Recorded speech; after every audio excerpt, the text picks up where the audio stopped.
बिहार विधानसभा चुनाव में मुस्लिम deputy CM का बड़ा शोर चल रहा है। ये भी कहा जा रहा है कि मुसलमानों को सिर्फ वोट बैंक के तौर पर इस्तेमाल किया जाता है। जब उनके समाज से किसी को डिप्टी सीएम या सीएम बनाने की बारी आती है तो पार्टियां हाथ खड़े कर देती हैं। इसलिए आज हम आपको बताने जा रहे हैं बिहार के इकलौते मुस्लिम मुख्यमंत्री रह चुके अब्दुल गफूर के बारे में। अब्दुल गफूर बिहार के 13वें मुख्यमंत्री थे। गोपालगंज जिले से उनका ताल्लुक था। उनके पिता शेख बशीर अली एक छोटे किसान थे। शुरुआती पढ़ाई उनकी गोपालगंज में हुई थी। 10वीं पास करने के बाद वो अलीगढ़ आ गए। यहाँ उन्होंने एएमयू से कानून की पढ़ाई की।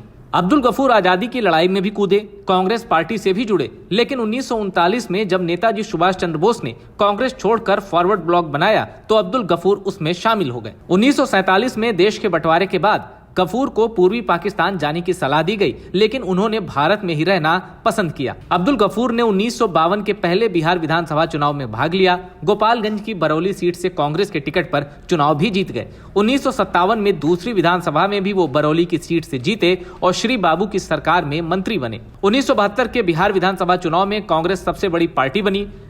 ब्राह्मण नेता केदार पांडे को मुख्यमंत्री पद की जिम्मेदारी दी गई और अब्दुल गफूर को स्पीकर बनाया गया। लेकिन धीरे धीरे केदार पांडे का विरोध शुरू हो गया। अब कांग्रेस की लीडरशिप को मुख्यमंत्री के लिए एक नया चेहरा चाहिए था। तब कांग्रेस अध्यक्ष थे शंकर दयाल शर्मा। उन्होंने दिल्ली में बैठक की जिसमें केदार पांडे और ललित नारायण मिश्रा भी शामिल थे। इसी मीटिंग में तय हुआ कि अब्दुल गफूर बिहार के अगले मुख्यमंत्री होंगे। बिहार में अब्दुल गफूर के बारे में कहा जाता था, हाथ में लबनी मुंह में पान, गफूर चचा की यही पहचान।